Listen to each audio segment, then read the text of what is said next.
देखिए, अजीत दादा जाने का दर्द, दुख सभी को है। जितना रोहित पवार को है उतना हमको भी है।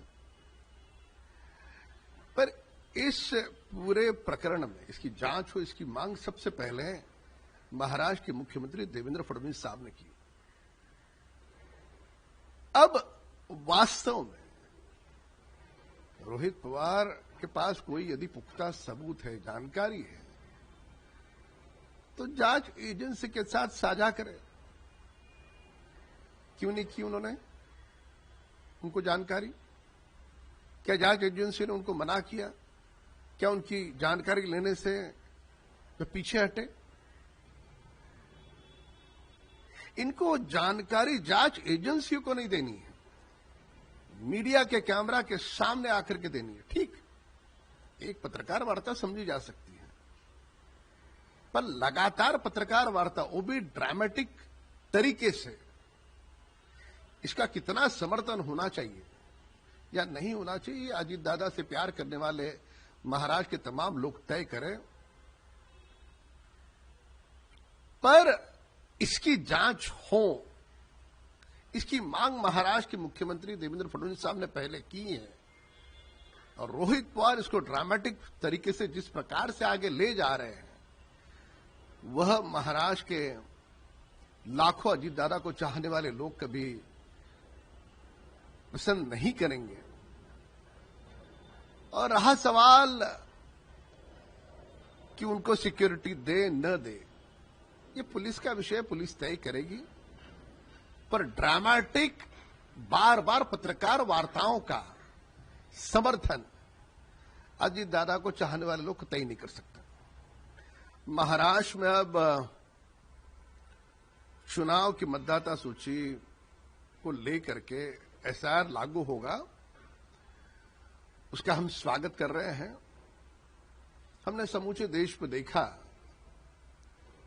कि प्रतिपक्ष जो है देश का, वह प्रतिपक्ष इसको नकार रहा है। बिहार में यही हुआ, पश्चिम बंगाल में ममता भी उसको नकार रही है। यानी चुनावी मतदाता सूची में पारदर्शिता आती है, तो जिसके मन में ईमानदारी है, प्रामाणिकता है, तो उसका स्वागत करेगा। महाराष्ट्र में स्वागत कर रहे हैं। तो महाराष्ट्र की भूमि पर एसआईआर का जब स्वागत होता है, तो यही स्वागत पश्चिम बंगाल की भूमि पर क्यों नहीं हो रहा, बिहार की भूमि पर क्यों नहीं हुआ? यह सवाल इसके प्रारूप में पूछने का हमारा हक बनता है। केरल के भूमि में जिस प्रकार से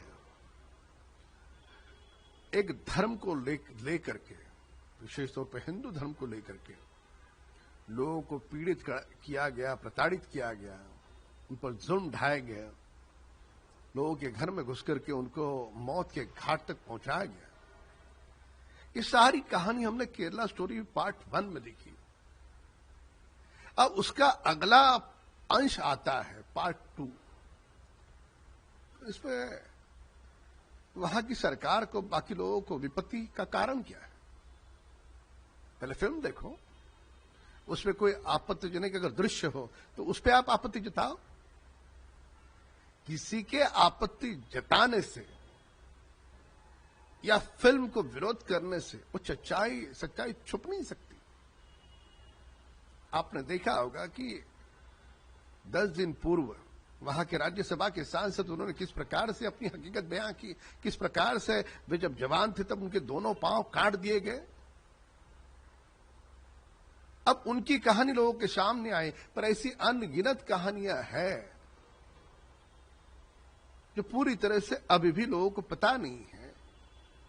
और इस फिल्म के माध्यम से वो कहानियां आती है, और भविष्य में इस प्रकार का बर्ताव न हो, उसकी सीख यदि मिलती है, और जो दरिंदे हैं उनके चेहरे अगर सामने आते, तो इसमें क्या गलत है? अगर इस सच्चाई को कोई विरोध कर रहा है, तो विरोध करने वाले उन दरिंदों के साथीदार है या वे स्वयं दरिंदे हैं, इसका यह स्पष्ट अर्थ निकलता है।